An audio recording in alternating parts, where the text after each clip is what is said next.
You're watching Cable 2.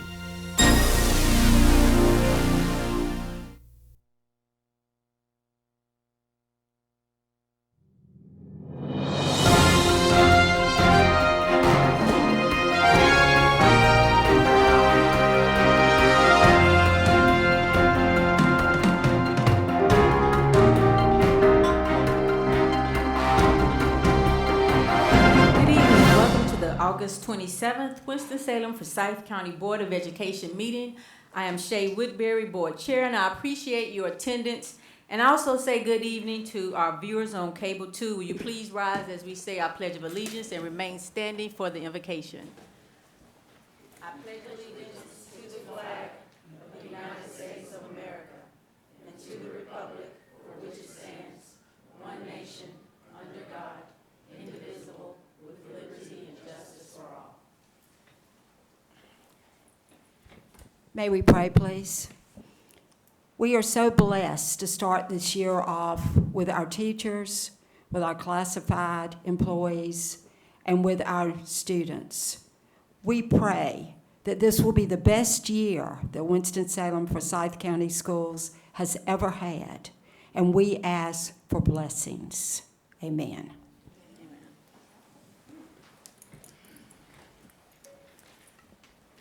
Our first order of business is the agenda review. I think we need to amend the agenda tonight, and the motion is to amend to remove the 0.25% sales tax referendum resolution off the action item. So it will remain on discussion, but off the action item. So moved. Second. Any question or discussion? All in favor?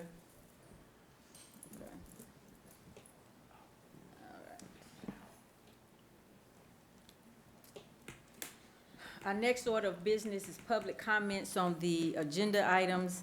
At this time, we will hear public comments on the agenda items only. Please know we reserve this time to hear comments only again on the agenda items that are on tonight's agenda, either for action or discussion. Direct your comments to me as the chair, and know that while we are not able to respond, I may direct you to an appropriate staff member that can answer a question when appropriate.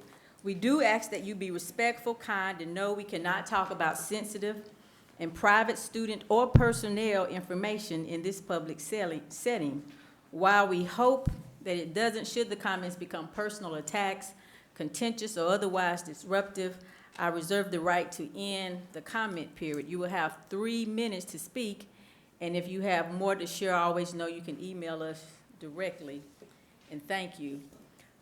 The first person we have tonight is Ms. Rhonda Mays, and what I will say as she is coming up is that I want us to be very intentional about the public comments on the agenda items. And so if you will think reflectively about what you're coming to say as it relates to specifically the agenda items, which if you have the printed agenda here, then this will tell you exactly what's on the agenda, so we're clear, so that you may not get offended if I say, oh no, that's not on the agenda item. You're gonna have to wait until public comments that's at the end. So just think about what you're coming to say so that we're clear about staying focused with where we are on our agenda, so we can have a great meeting tonight. So I appreciate you. Yes, ma'am. Good evening, Chairwoman Woodbury. Good evening. The board, and Dr. Simonton. I am Rhonda Mays, and I'm speaking as an individual. I want to first thank Dr. Simonton for going to the county commissioners, asking them for funding in order to help our supplement to be increased. You know, thank you.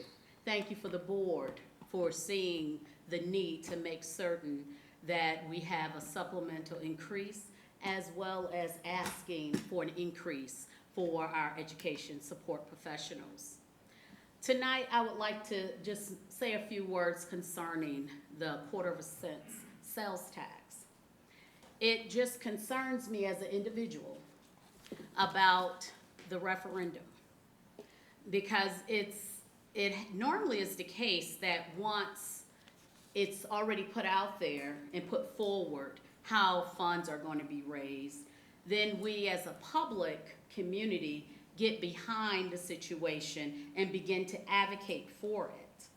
It just concerns me that the board, our school board, is looking at the possibility of putting something out prior to us hearing from our county commissioners stating clearly what they're going to do.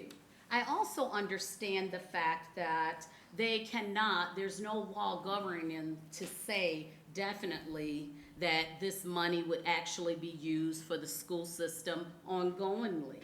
And we all know if something happens, they have to balance their budget as well, and those funds could potentially be used and go for something else.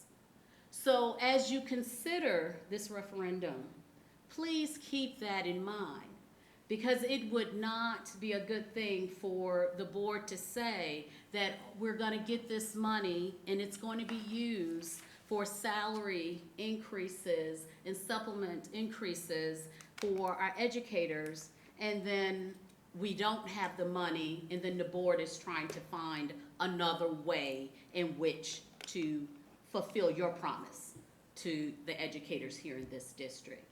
So please, please, please consider what's before you, and, you know, come with a plan that if something happens, because we are still waiting on our 1% from our county commissioners. With that, I'll say good night. Thank you. Next, we have Val Young.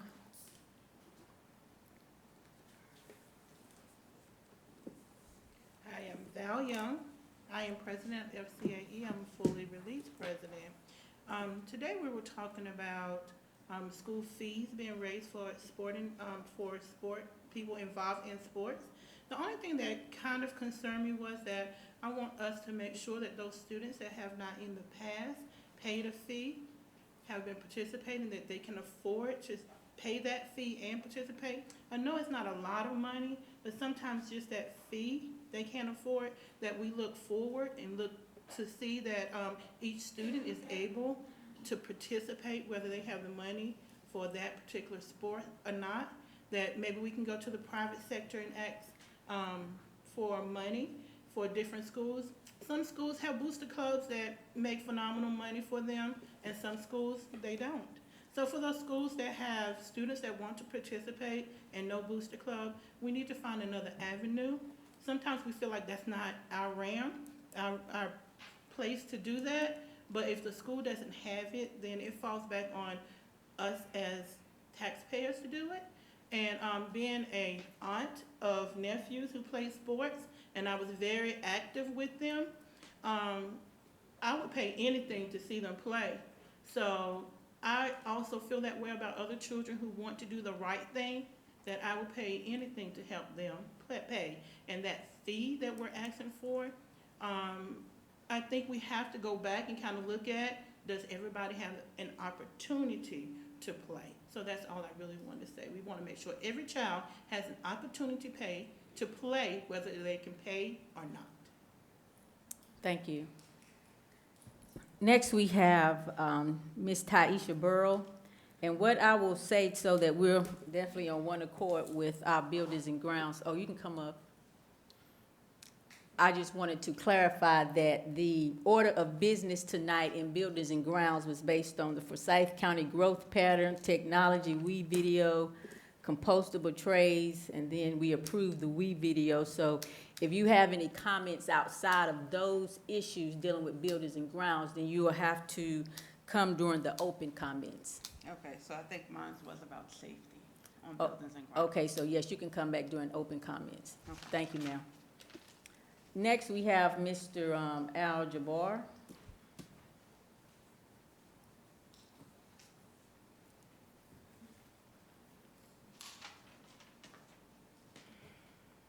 Good evening, Board Chair, Good evening. Co-Chair Burke, and the rest of the school board members. Good afternoon. Just ask. Those were the buzzwords sometime last year, I think. Just ask. So we went and asked. And We still waiting on some money, but we still asked. My concern is, as a taxpayer, I don't want to come back and my property tax are increased because the county commissioners are trying to figure out how to get funding to this school district. We are tired of our taxes, our property taxes being raised. We need to come up with something, and you know, I hear people saying, there's no guarantee where the money's gonna go. Well, once the school, county commissioners give the money to the school board, it's up to the school board to do what they see fit to do with the money. It's a little bit confusing to the community as taxpayers. We're confused about what's really going on here. We asked, we don't have no money. We're gonna ask for something else, and we're gonna have to wait. In the meantime, our teachers, our classifieds, they still waiting. They still waiting. That's not fair. I don't know what you guys can do to halt this waiting, but I think that something needs to be done to halt this waiting so our teachers and our classified would not be in limbo as it relates to the fact we asked. Thank you. Thank you. The next person we have is Mr. Duran Davenport. I will say that you have as a topic policy 365. We don't have a 365 policy on our agenda tonight, so. That's policy in general, I just, school policy. So it can only be based on the policies that's on our agenda tonight, which is either 9,000. It just says policy, it doesn't say what policy. So what I'm saying is that in order to talk or comment right now. But it just says policy, it don't say what policy. I say Right what here, it policy. said policy on 365, that's what I'm reading. Oh, so I'm sorry about the I scratched miscommunication. it out, I just put policy. Oh, I didn't see the scratch, So I I'm just I'm said just talking about policy. school policy. So let me stop what you I right like- there, that's not going to happen, and I'm It's not trying to policy. be rude. Okay. So you can come back doing public comments because the I only sure can. policy I mean, but comments, you got okay. policy on there, that It's- goes back to where you guys don't follow your policy. Okay, well, you I can mean, come back state- in the I mean- public you comments and state- talk you about that. state one Thank you, thing. Mr. Duran. You state one Sorry, thing. Mr. Davenport. Can you come back? state one thing, Can you but come say back during something public different. comments? I I will, appreciate it. But we just go on my policy. So That's what's when on you there come is back, policy. you can talk about the So you're policy. changing the policy again. No, Thank thank you. Emily Schultz. So I will reiterate that the items we talked about in Buildings and Grounds tonight was the Forsyth County Growth Plan, the technology, Wevideo, and compostable trays. I'm with you. Okay, I got thank you. I'm tracking. I'm Emily Shutt. I have a fourth grader and a first grader at Spies where they Okay. piloted the composting program last year and are excited to continue it this year. Thank you, Board Member Crowley and Ms. Kaplan. I know y'all were integral in getting that going, and a number of staff and the Spies administration were great in working together along with parents and volunteers to make that go. So I just wanted to thank you all. And also say that I hope this continues to grow. I know y'all are in conversations. I know you are working on switching all trays to compostable, which is wonderful. And I volunteered today at Spies during lunch to help, and I had to change my clothes because baked beans, turns out, can get sprayed. But I am grateful that I'm able to give some time to volunteer. I have a part-time job. I have my mom who helps with my other kids. But I know a lot of parents at Spies can't do that, and a lot of parents in our community can't do that. They have to work. So I just want to thank you all and just say that I hope this can continue to be a community partnership because we need the whole community to make this go. This is important for everyone. It's important for our kids to continue to learn how, you know, trash works, how the environment works, how we can be good stewards of the earth. And I know Jessica McCrory is a Spies parent who has taken this initiative on and is speaking with parents at other schools about how to make it go elsewhere. And all the schools that she listed are schools that have robust volunteer bases. And I just hope we continue to think about how we can have this at all schools, because obviously not all schools have the same amount of parent involvement. So thank you, and I look forward to seeing where this goes. Thank you. The next person is Katie Sonnen Lee.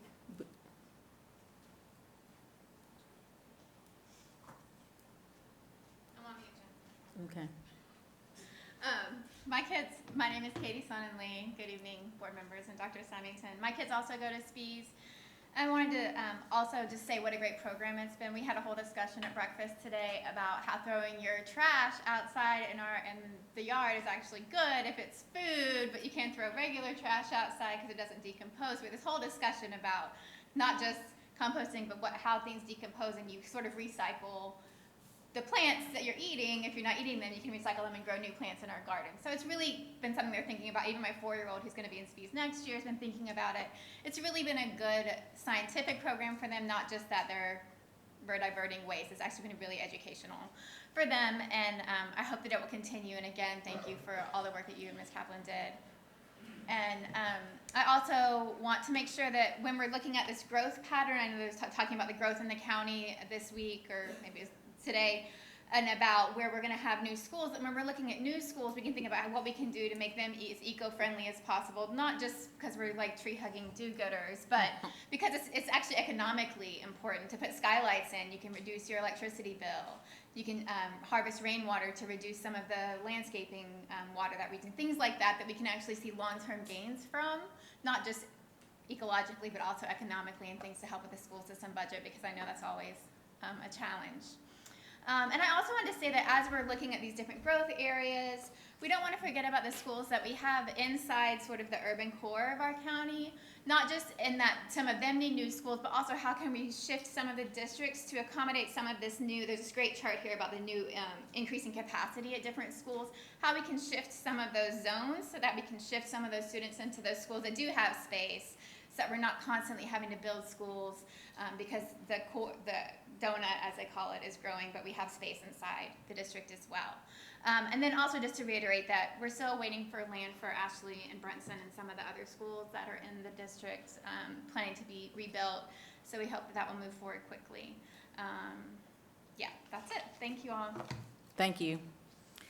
The next order of business is the discussion items. First, we're going to have the 0.25% sales tax referendum resolution. Dr. Simonton. Good evening. Good evening. Good evening.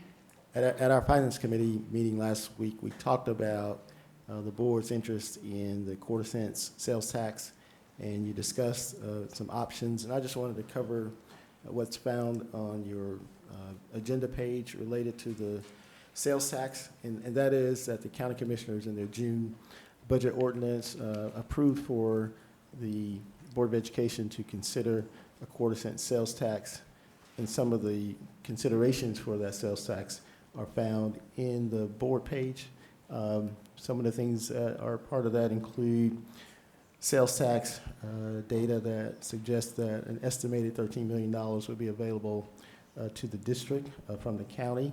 That would be a referendum that would go on the ballot to voters in March 2020. The dollars could be used as described in the county's budget ordinance for educational purposes to include certified and classified employee salary increases. That's the summary. I'm happy to provide more details if you'd like, but I will stop right there. Any questions? Yes, Yes. So I know that there have been many conversations with the county commissioners, with certain commissioners and some board members about why they were choosing to ask us to support this 0.25% sales tax. And one of the things I'm hearing in some of the comments is some confusion about that. And my understanding about why they are asking for us to support it is, and for teachers to support it and for employees and people who care about education to support it, is that they indeed put a quarter penny sales tax on the ballot before, and it was not successful. And that their goal and reason for asking us to become partners in this and asking people who care about education to be partners is their desire for it to be successful. But I'm hearing comments from people that sound like that's very confusing. And I wanted to make sure, if my understanding was correct, that the goal of the commissioners was to indeed come up with a funding stream that would allow them to raise the money for this supplement. So I think that will take us back to the budget discussions that we had with the county in May primarily. So there were three things that we took to the county commissioners. The first one was a continuation budget, which the county heard most of our requests. And again, last time at our finance committee meeting, we identified some additional budget reductions that were necessary to balance the budget. The second thing that the county did was, in a sort of a preliminary move, the commissioners approved a 1% increase to the property tax, which equates to about $3.7 million that's directed 100% towards teacher supplements. So for the current fiscal year, from July 1, 2019 to June 30, 2020, the thought is those $3.7 million would go 100% towards teacher supplements. And you all approved a plan for how to use that $3.7 million. We have to take that to the county commissioners for them to also approve, if you will, based on their budget ordinance. The last part is, in conversations with the county commissioners, it was clear that they were looking for a way to really get what we have described as a goal, and that is to have teacher supplements in the top 5. And that basically will take about $12 million to do that. And so the option that the county commissioners have posed to the district is a quarter-cent sales tax. Along the way, discussions came up about using the quarter-cent sales tax for not only for teacher supplement, but also for classified pay. And so there are a number of options that you all can consider how to distribute the $13 million. Have not moved forward except the recommendation that you approved in terms of if you were to make a recommendation going forward to the county commissioners. But that is the option that the county commissioners propose in terms of helping the district to get into the top 5. And my understanding is very clearly that they were trying to find a revenue stream that, as much as just ask seems like a very nice idea, unless if I just ask you for a pony, but you don't have the resources to give that to me. But if you say, wow, we can go do this, and then we can get you what you want. And I think that's my understanding about the quarter penny sales tax. It is the only way that the county commissioners are seeing of being able to raise this extra revenue. I would say yes. Okay. I agree with Ms. Bonsinger that there's it was clearly within the lane of the commissioners to come up with a funding source. They are the taxing authority. The conversation, as I take it as a board member, has changed a little bit and so I think I'm glad we're tabling this so we can have some clarity around that. But the conversation, I guess maybe a month ago, Chair Woodbury asked that I attend, I think with Board Member Kaplan and Board Member Calvert-Hayes, a meeting with county commissioners and staff. And during that meeting, it was very clear from County Manager Mr. Watts and Vice Chair Mr. Martin that the school board was to ask the county commissioners to place this on the ballot, which I found odd and really out of our lane, because I think we did the ask of what we needed, and if that's the way that they felt like they could fund it, that was for them to put on there and for us to support. So ask for our support, but don't ask for us to put it on there. I think after our finance committee meeting last week, And I think even teachers had some questions. It seemed like that changed a little bit, and so the language didn't necessarily line up with what I had heard, so I don't know if that changed a little bit because there were some concerns shared. But as we move forward, my concern is it's their role to identify how to pay for it. I fully believe that we would support that because that funding would come to us.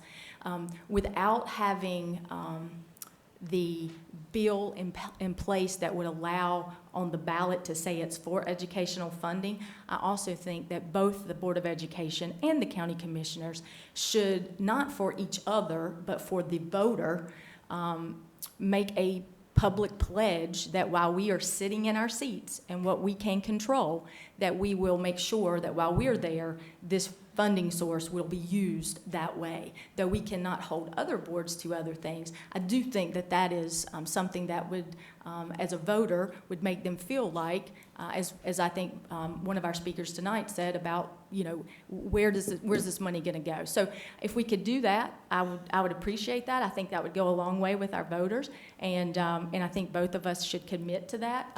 Now, it makes it a lot easier if the General Assembly passes that, but who knows if they will or that they won't. So that's a concern, the concern of kind of cart before the horse, and then also and I do think that that we are very clear that this revenue stream will be new revenue, that it will go specifically to teacher supplements, salaries for educational support staff, and in no way would fill in gaps for funding that we already have. Because I think is, again, clarification for the voter, because at the end of the day, we want this to pass in March. Well, and my understanding, again, from the commissioners was that this would not be in any way to the general operating budget of the district. Right, and this would... that we would not have that as an option. And I guess So we can just put it in, we can just put it in the minutes, or we can put it in writing, and then that way the voter in March knows that that's it. Those are my concerns. I'm concerned that the language of this does not clearly state that it will not limit it, that, you know, because this is a request saying we want this for education. It does not cover the situation where we might have other taxes that are raised. So I'm concerned we're going to limit ourselves by miscommunication. Yeah, I agree that it should be very clear. I did ask that it not say for educational purposes, but that it was specifically to increase certified and classified employee salaries increases, that it's not educational purposes, so it can't turn into pencils and paper and other needs we have. I think it should be very clearly stated, as I hope that it would go on the ballot. I just think this has gotten more confusing than it was ever meant to be. And unfortunately, I never participated in any of these private meetings. I was, you know, never one of the people who was invited to participate.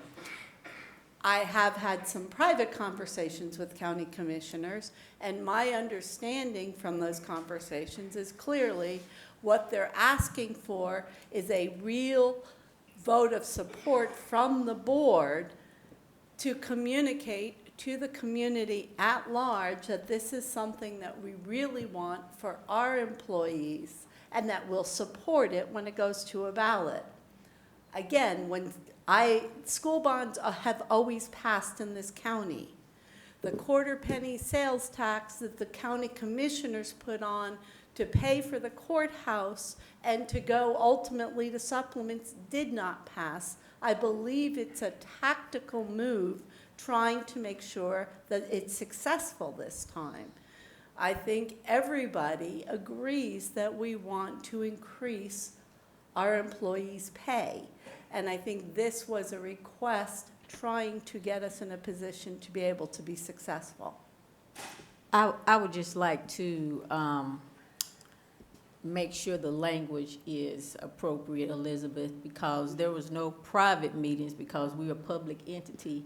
However, you know that we can't be in no more than 4 board members, or we get, you know, in trouble about that kind of stuff. So the meeting was designed on the behalf of county commissioners and school board members to bring in folk to try to work this out. And then, of course, our chief of staff sent out the minutes of that meeting so that all board members were brought up to date. So I just want to be clear about there was no private meetings, but I do understand the concerns of us not all being at the table at times when we're talking to county commissioners because of the open meetings law. So I just wanted to correct that. And my last concern is, good God, I hope we don't leave this money on the table for teachers and classified people. I hope we figure out how to get to where we're all trying to go.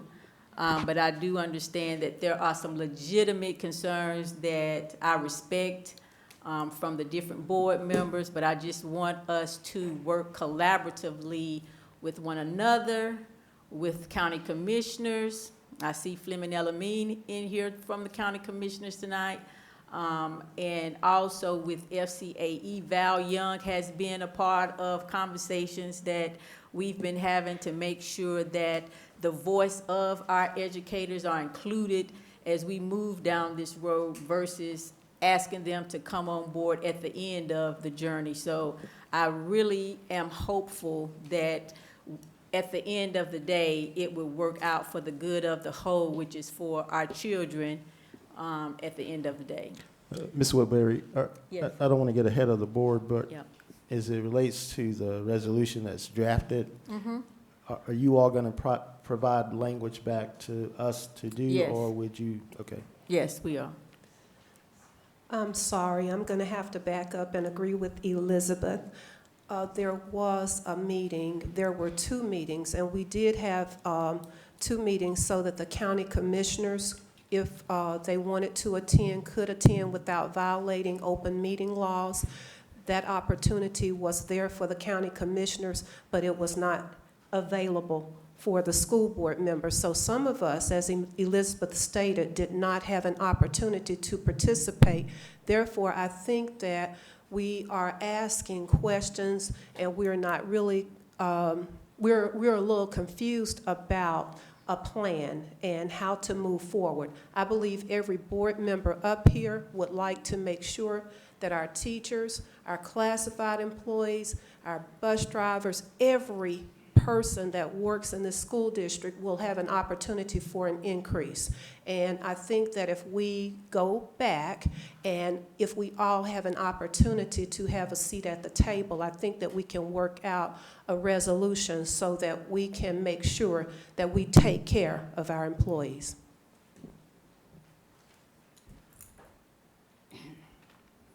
I was an attendant at one of those meetings, and I will say I know the county commissioners want this to happen. I know our board wants this to happen.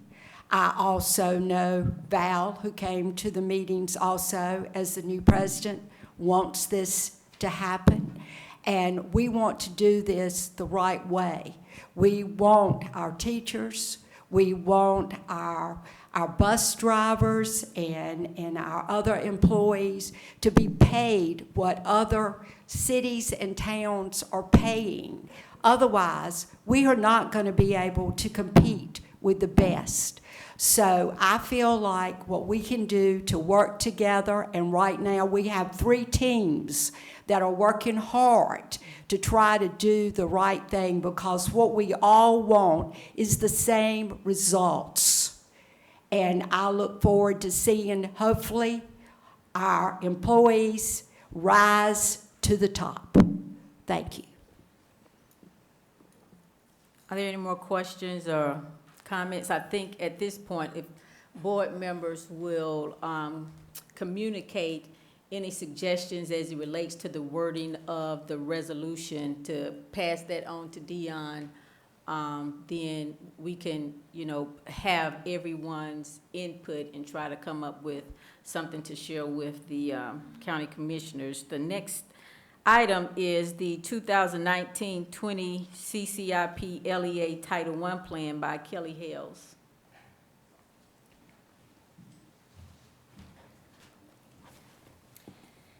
Good evening, Ms. Woodbury. Good evening. Board members, and Dr. Symington.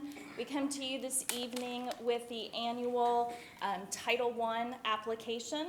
I will try my best not to use acronyms, so Thank you. forgive me if I do, but we've tried to provide what they all are in the presentation as well.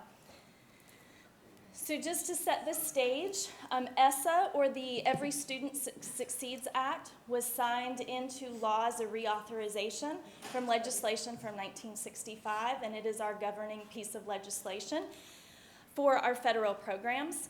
Each state has to have an ESSA plan, and North Carolina had their plan approved in June of 2018. We're required as an LEA or a local education agency to address the requirements through this Continuous Comprehensive Plan, or CCIP. Our school system is applying for funds for Title I Part A, Title II Part A, Title III, and Title IV Part A as well. For all of these programs, stakeholder input is required.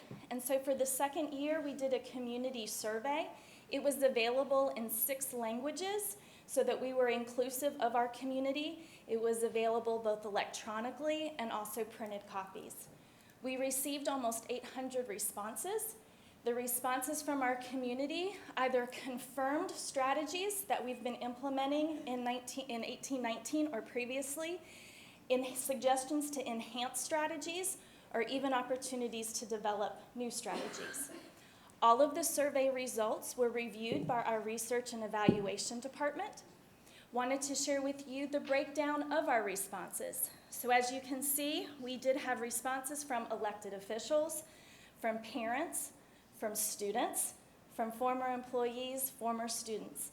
We had a wealth and broad opportunity for our stakeholders to provide input. They commented on our 3 goal areas. In terms of goal 1, being to increase growth, proficiency, and progress for all students in all subject areas. Second goal area is to close the achievement gap between subgroups. And the third goal area to increase the graduation rate. What you'll see on the next 2 slides is what was prepared by Research and Evaluation, sharing with us trend data with these responses in terms of the goal areas. We did our best to put them in alphabetical order, so they're not in any other special order other than to provide to you an overview of what the survey results are. Some of these, as I said, do confirm works within our federal programs. You'll see reference to social emotional learning, and that's with our Title IV funding's been able to supplement districts' initiatives. You'll also see focusing on literacy, which we're able to address both in Title I and Title II. We also continue looking at student supports in terms of extended learning time, after school tutoring, so supports for students who may need that additional time so they are able to meet mastery. So specifically for Title I Part A, according to ESSA, the purpose is to ensure that all children have a fair, equal, and significant opportunity to obtain high-quality education and reach, at minimum, proficiency on challenging state academic achievement standards and state academic assessments. We receive funding which provides supplemental support for improvement efforts. The way in which Title I funding comes to the district, it's allocated by the U.S. Department of Education to each state using a formula. Then the North Carolina Department of Public Instruction, or DPI, then allocates to each participating LEA, including charter schools. The LEA then reserves required set-asides. We use stakeholder input to reserve additional set-asides. We rank our schools based on poverty or low-income percents. We designate Title I schools, and then we allocate funds to those designated Title I schools. Funds are reserved before calculating any of those school allocations. We are required to set aside funding for parent-family engagement, homeless children and youth services, neglected and delinquent, and also equitable services for private schools. In addition to those requirements, we're also allowed to set aside funding for optional use. Therefore, we do set aside funds for district administration for the Title I program, school improvement interventions for select schools, our pre-kindergarten program, and Title I district initiatives, which include our instructional coaches and support for our K-12 literacy plans. So here's an overview of the allocation that we receive. This is our planning allocation from DPI for the 1920 school year. We have a little over $20 million allocated to the school system. We reserve the funding for private schools, so we still have a little over $20 million that's allocated for the public school use.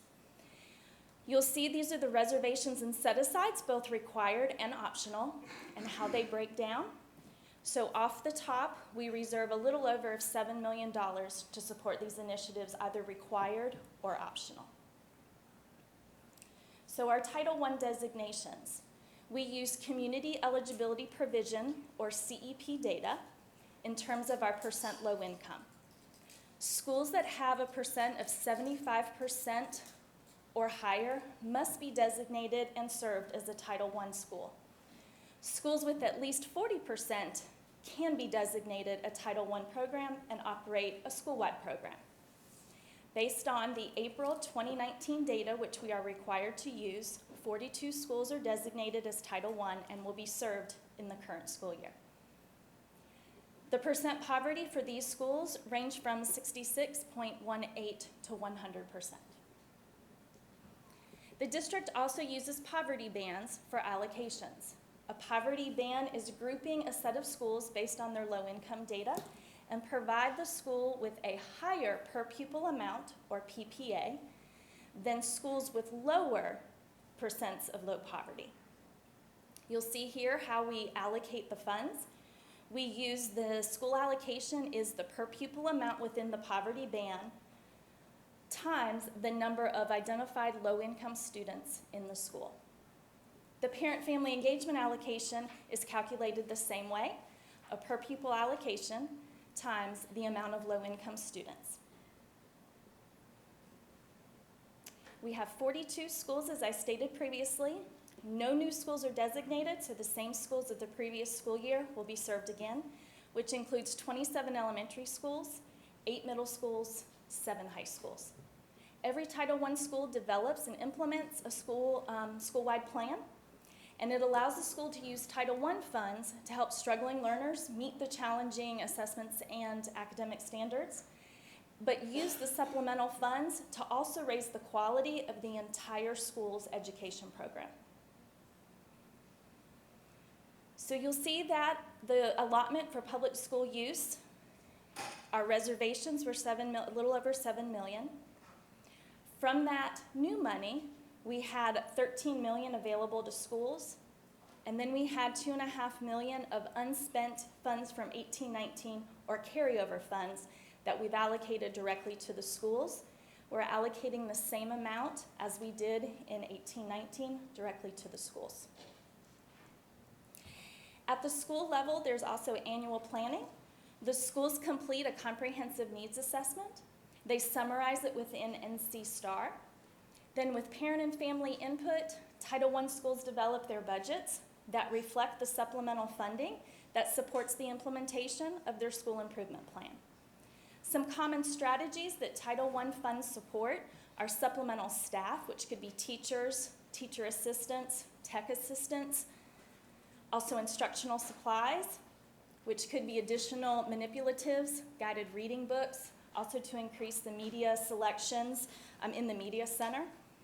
Technology, both software and hardware, to support both core instruction and interventions. Parent-family engagement, professional development, tutoring, field trips, and again, the media center resources. The schools use a continuous improvement process so that they regularly determine student needs based on data. They review outcomes on the implementation of their strategies, and they adjust strategies and resources if necessary. One of the optional set-asides is for pre-K. So we do use $1.7 million to support our pre-K program. ESSA has a large emphasis on early learning because we know the benefits of opportunities for our younger students. The district operates many pre-K programs, funded federal funds through Title I Part A, also NC Pre-K, which is state funding. We also have the partnership through Project Impact and also Head Start. There are 29 kindergarten classrooms that are supported with Title I funding. Students are selected based on multiple criteria that are educationally related. We use a Dial-4, screening, and also parent survey responses. Children are ranked in order, serving the children with the greatest need first, and then offering opportunities to students as the rank order is moved. Another optional set aside is school improvement interventions. We've set aside funds for 2 groups of schools. Under ESSA, there are new designations. They used to be priority schools and focus schools.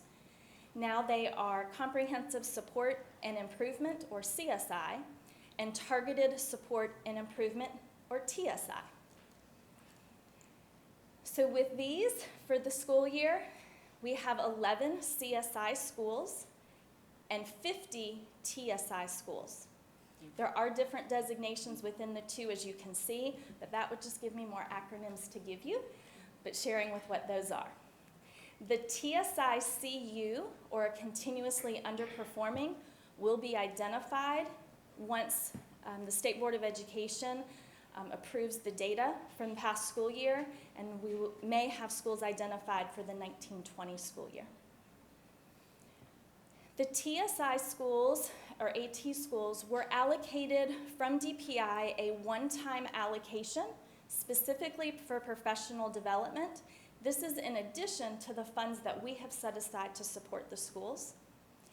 The CSI low performing and low graduation, they are allocated funds directly from DPI for them to address the contributing factors that led to their designation. The CSI low performing schools are among the bottom 5% of schools across the state in terms of their performance, and then also within low graduation. The professional development offerings for the TSI AT schools were based on multiple data, including student academic and discipline outcome data, monitoring visits that were conducted last school year, and also input from principals and from teachers. Schools select the professional development offerings based on their student data. Principals know their students and know their teachers the best. Therefore, they chose from a variety of professional development, including co-teaching to address both students with disabilities, our English learners, and also students within regular education as well. We also have culturally and linguistically responsive teaching, differentiated instruction, multi-tier systems of support, or MTSS, and sheltered instruction observation protocol, otherwise known as SIOP. That quickly concludes the information regarding specifically Title I, our responsibilities and requirements. I'd be happy to answer any questions you may have. I do have a question. I saw in the presentation that if 40% of the students have been identified as Title I eligible, that school can be Title I. How many additional Title I schools would be identified using the 40% bar in our district? I will have to follow up with that and look at that data. I can send that information through Ms. Hoskins and then have it sent to you and the board. Yes, ma'am. Okay, and then you're identifying by percentages at schools, but what about actual number of students? My concern is that we have some schools that have a high number of children who qualify, yet since they go to a diverse school, the Title I funding doesn't follow them. Absolutely. Title I funding does not follow students. It's allocated directly to a school based on a snapshot of data, which is April of every year. We know that student enrollment can change from April to when we start school in August. The use of a percent rather than the number of students is required by law. so that it's not an election by the school district to Okay. use percents. We're required to do so. However, your point is one that we have talked about in terms of you may have a school that's not identified Title I, but yet has a large number of low-income students that may actually exceed the number of students identified in another school. So Yes. that is one of the reasons why we do look at poverty bands within the identified schools, but we also recognize and acknowledge it does not address the funding for schools that are not operating a program. Okay, and then my last question is, can schools not designated Title I access training or programs to help their Title I students? So the short answer to that is yes. Okay. We can use multiple funding sources to be able to do so. One is Title II Part A, which is specifically to build capacity for teachers and leaders. Under ESSA, there's a new definition for professional development, and it is very much focused and begins with student data. What are the needs of students? And then which adults work with such students so that we can meet their needs.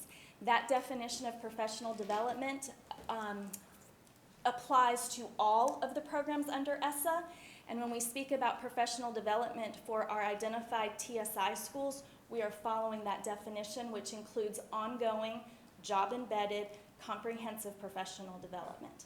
The other piece of that is some may refer to Title I students. There's in fact nothing identifying Title I students. They may be identified low income, and so it's a Title I school or a Title I program, and that's also why the funding doesn't follow a student to another school as well. Okay. Thank you. You're welcome. Could you tell us, based on the CSI and TSI designation, the difference from the 17-18 school year and 18-19 as it relates to the comparison of total numbers of those schools designated as such? So that's a great question, and it's an easy one in that this is the first year that those designations have been used under ESSA, so we don't have a comparison piece to that. Also, CSI schools are identified for multiple years. That's also where they receive funding because we know change will not occur may not occur in a school year. We're talking about comprehensive reform or comprehensive turnaround. Additional time is needed. The definition that was used for priority schools and focus schools are not exactly the same as the formula to determine CSI and TSI. So we don't have that clear comparison. We will moving forward in being able to do so, but under ESSA with the new definitions, it's our baseline, if you will.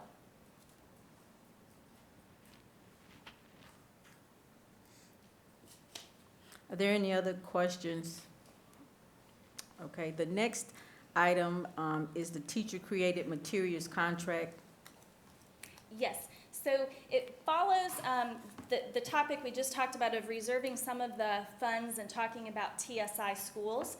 The TSI schools, there are 50 identified. It's based on subgroup data, subgroups that performed below the highest identified CSI school in the state. And it becomes complicated, which sometimes it does within ESSA. It's a mouthful, but I'd be happy to have further discussions about the identification. Initially, when our schools were identified in October of last school year, we were told, and it is in legislation, that it is the LEA's responsibility to support the TSI schools and that no funding would be available. And then we were told a couple months later that funding would be coming on a one-time deal and it could only be used for professional development. So as I previously shared, principals made the decisions in terms of what professional development did they want staff members to participate and attend. And so the next contract for teacher-made materials and the two subsequent ones are really coming to you on behalf of the principals because they have elected to pool their funds so that they're able to maximize the opportunities for the school. So with this first contract with teacher-made materials, this is for our culturally and linguistically responsive teaching. The topics were not done in isolation. We have Dr. Burrow, a huge contributor to identifying resources to address our schools, along with Rebecca McKnight, Dr. Anicia Scales, Mr. David Sisk, collaborating to find a provider who is able to address, as the title says, our diverse students. And so that is what the first contract is. We had 16 elementary schools, 2 middle schools, and 7 high schools interested in this professional development, which will be offered starting next month and then moving into October. Again, all of this professional development is aligned to our definition of professional development, so it's not a one-time, one-stop. It is overtime to provide that support.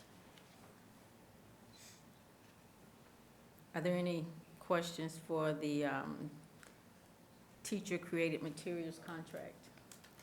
All right, the next discussion item is the Pearson Consulting contract. Yes, this is for the Sheltered Instruction Observation Protocol, or SIOP. Pearson is an exclusive provider of the professional development. We have 8 elementary schools, 2 middle schools, and 4 high schools interested in the SIOP professional development, which is each session is over a 3-day period. We also are providing administrators with a session so that they also become familiar with the protocol, which supports designing lessons and delivering lessons to meet the needs of students. Are there any questions or comments? And I think the last contract is for you, Ms. Hales, is the Bureau of Education and Research contract. It is. This is the last one. This, the Bureau of Education and Research, is a clearinghouse or almost a speakers bureau, very similar to ASCD. They are able to get in contact with experienced presenters, practitioners in the field, and so they are able to provide us with opportunities for many professional developments, specifically in the topics of co-teaching and differentiated instruction. So you will see that we are offering many different topics. This came out of principal input. With their funding and able to pool that, we're able to offer the professional development all that they requested. So for differentiated instruction, we have 14 elementary schools, 8 middle schools, and 3 high schools who've signed up for this professional development. And for co-teaching, we have 5 elementary schools, 5 middle schools, and 3 high schools. Are there any questions or comments? Dr. Hales, before you return, I did want to make a suggestion as it relates to the feedback from parents and I guess just community people as it relates to the Title I plan. I noticed that there was a digital-based survey, and I wonder what do we do for those folks who do not have access to the technology to take the online survey? For the current school year, we made paper applications available here at central office. However, when I shared this with a board committee, the suggestion was made, which we will implement in the next distribution, that we will provide copies of the surveys to each school, and we'll include that in the invitation for community stakeholders, including parents, that if they don't have access or they choose not to access electronically, that they can also provide their input via paper at a school or any of our administrative buildings. So we'll absolutely implement that for next year, yes. Thank you, Dr. Hills. Absolutely. Next, we have the Educational Testing Service Contract by Dr. Kara Montague Davis.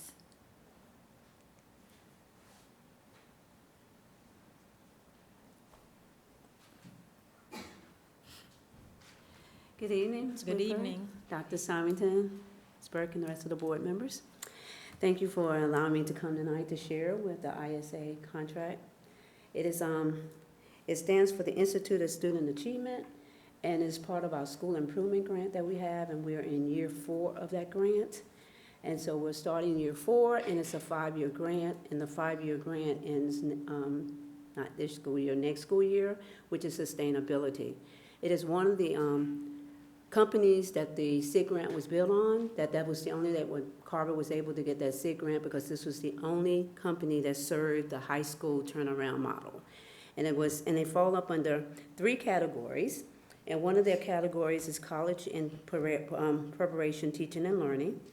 And that deals a lot with, what we have done with that is we have set their 7 principles up around our MTSS tier interventions support.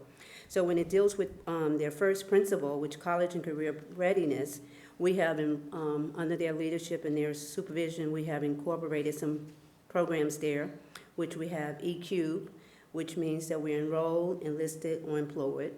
We use Achieve 3000. We have created an instructional framework, and we have internships with our community, dual enrollments in different programs. Under their number 2, their priority number 2 was extended school day in the year, and that deals with our MTSS, our database problem solving. And we deal with that. We have tutoring after school, tutoring on Saturdays and during the school, after school. We have grade recovery. We have put together a boot camp for ACT and work keys, and we have credit recovery. Priority 3 deals with dedicated teams of teachers and counseling, and that deals with our MTSS, our 3-tier interventions, and our community collaboration. And there we have tiered our lesson plans. We have walkthroughs, we have our professional learning teams, and we monitor all our data. Then we have distributing counseling, which deals with MTSS Tier 3 interventions, and that's when we deal with our social and emotional learning of our students. We use our Panorama data, we have created a Pride Time, we use restorative practice, we have a program called From the Heart. That's another program that our SIG grant helps us to fund. And from that distributive counseling, going up under their principles, they believe that we target our students to give them support. So we have created a way that we target our students to provide them with individual support. Our priority 5 deals with continuous professional development, and that means building capacity and infrastructure within the building. And so we deal a lot with intentional feedback model. How do we give intentional feedback all to the students as well as the staff to build that capacity as teaching? We create Power Hour, which our teachers deal with Power Hour twice a month with different staff development, and we use our teacher leaders for that. And we also help with technology with our rock stars. They come back and they provide us with services to enhance our students' performance in our technology field. And with our coaching, one of the big pieces that our ISA provide for us is coaching. And they coach some of our teachers. And those are the teachers that are coached in the non-tested areas, I should say. Our coaches for the system coaches our teachers in Math 1, English 2, and Biology. So what we wanted to do was to make sure that the coaching was a clear, defined line, so we'll be able to understand what they have done and what our system coaches are doing. So they provide coaching as well as myself. I have a coach. He coaches me as well. So teachers coach by the subject areas. We have had, out of our science department, we have 6 teachers there. They coach 3 of our 6 teachers. Out of our English department, we have 8 teachers, and they coach 4 of our 8 teachers, half of the staff there. And out of our math, they coach our Math 3 this year, the year that just passed, because Math 3 became a testing part of our accountability. So they work very closely with the Math 3 teachers, but as well as they do staff development. My coach for our math does staff development for the whole math department and doing things in that way. So that's some support that we have there. And then in priority 6 is parent engagement, and that comes with our MTSS of communication and collaboration. And with that, this grant, the SIG grant, allows us to do care and map training, which we have some information on highs and doing some things there, and parent engagement piece. And the last one is priority 7, which is continuous organization improvement, which deals with leadership and data evaluation. So in continuous organization improvement, talks about how many data sources do you pull to the table to look at your data to see continuous improvement. So what ISA has helped us to how we gather around all of our data and look at our data to make instructional decisions. So this grant, as I say, we're in year 4, is a company called Institute of Student Achievement. Is a leg under educational testing system, and it's part of our SIG grant. Any questions? I must have did a great job. You did a great job.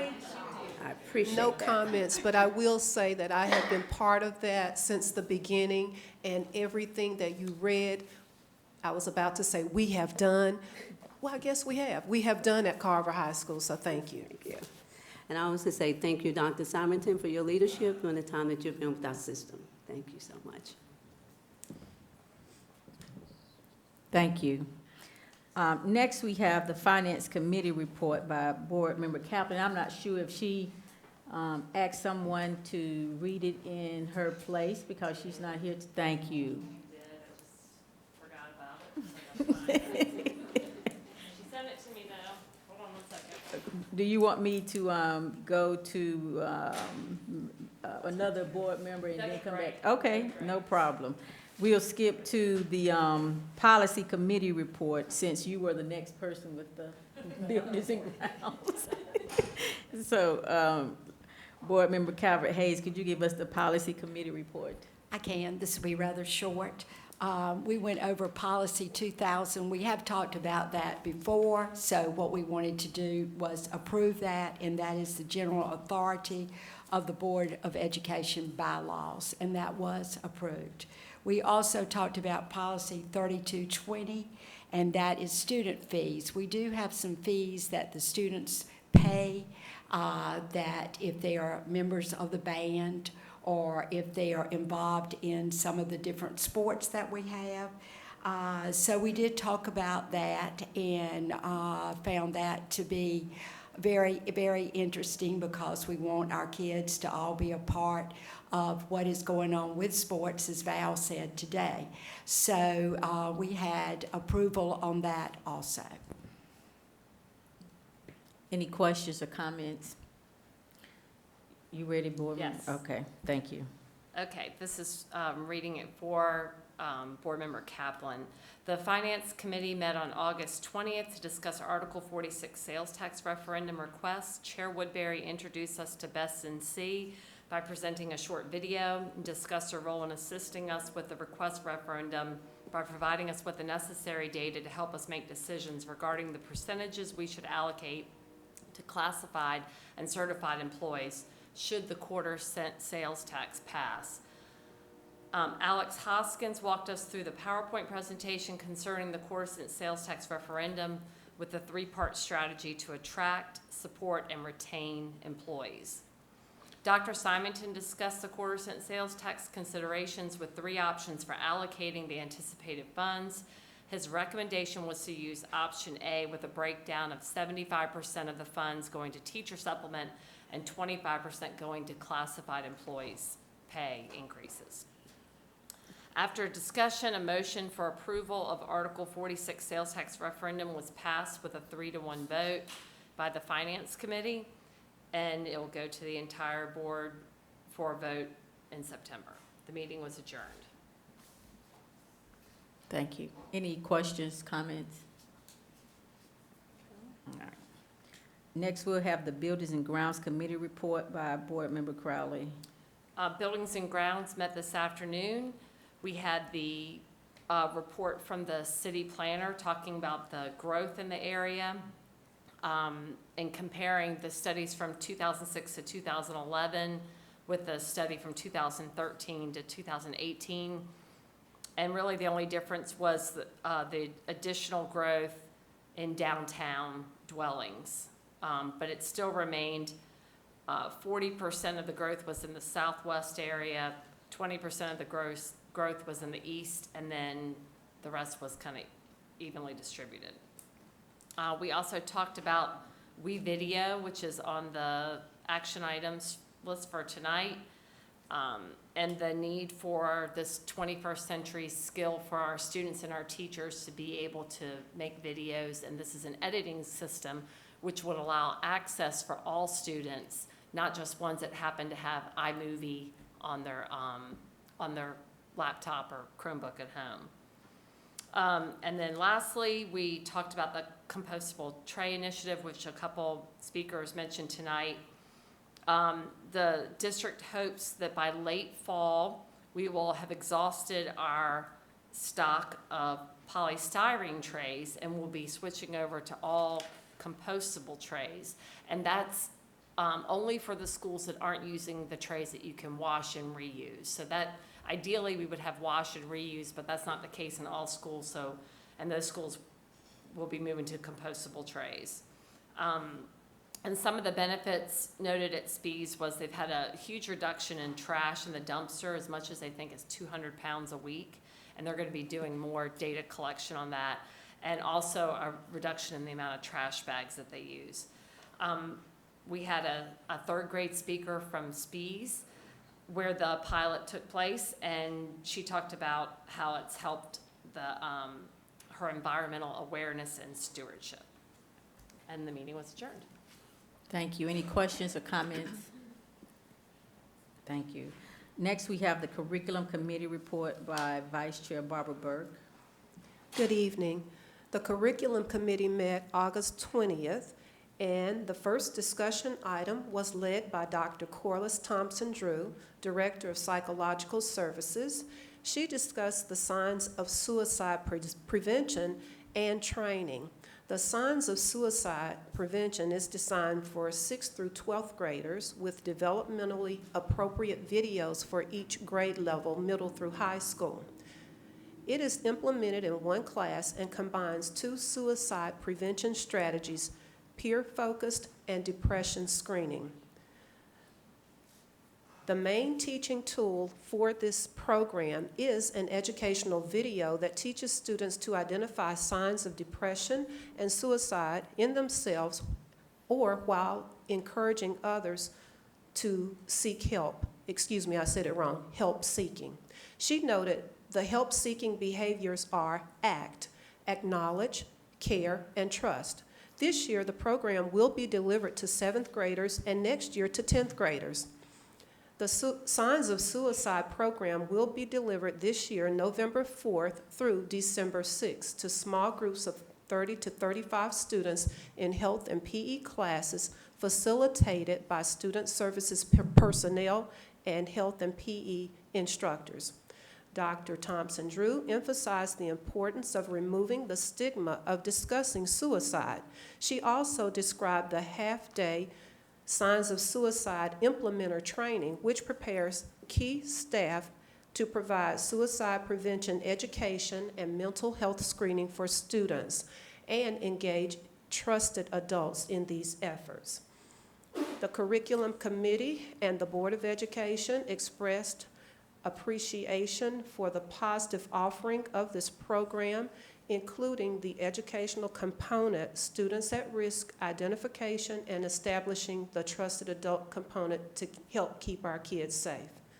The second discussion item was presented by Melissa Agee, Director of Secondary English Language Arts, and Dr. Catherine Keir, Director of Elementary English Language Arts.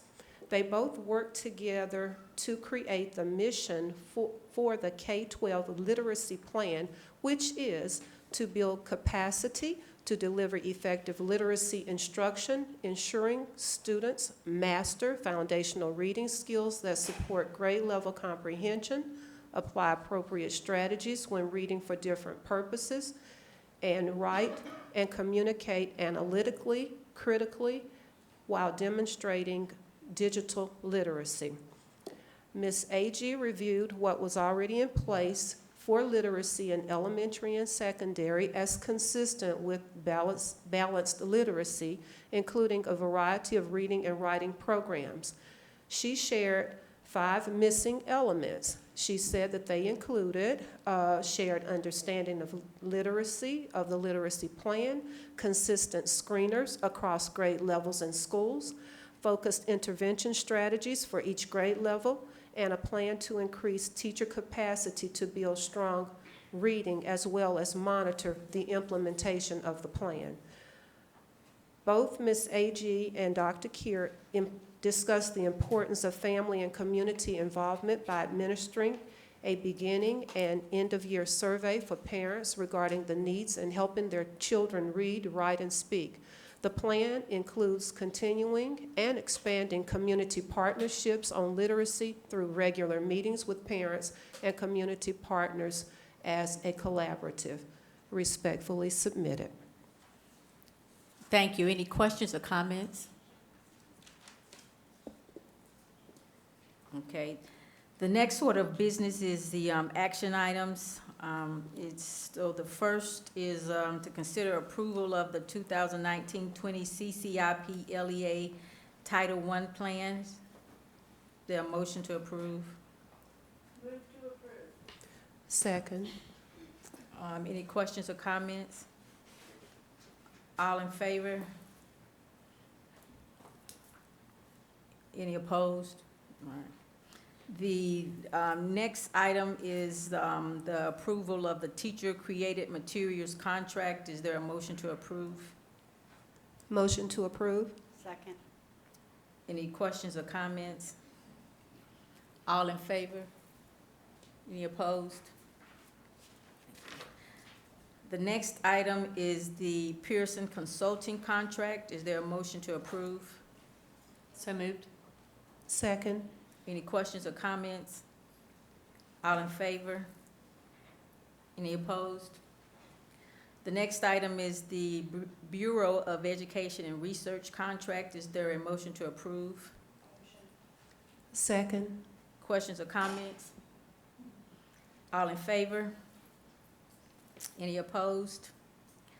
The next item is the Educational Testing Service contract. Is there a motion to approve? Motion to approve. Second. Any questions or comments? All in favor? Any opposed?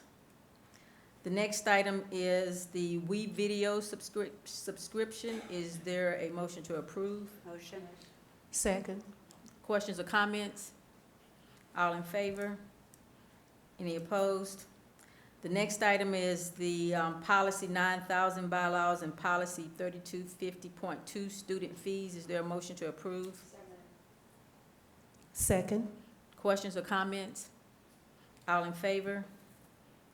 Any opposed? Lastly, the State Employees Credit Union ATM lease. Is there a motion? Motion to approve. Second. Any questions or comments? All in favor? Any opposed?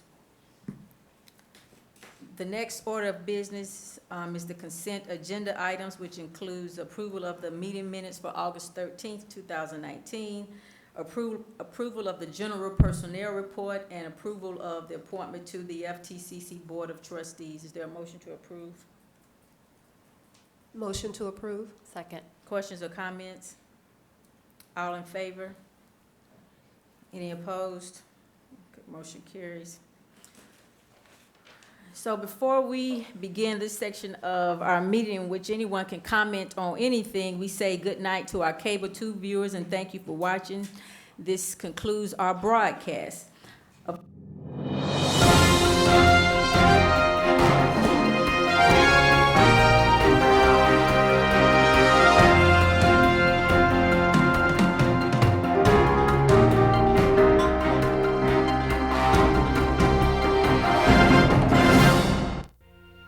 Thank you for joining us on your school channel, Cable 2.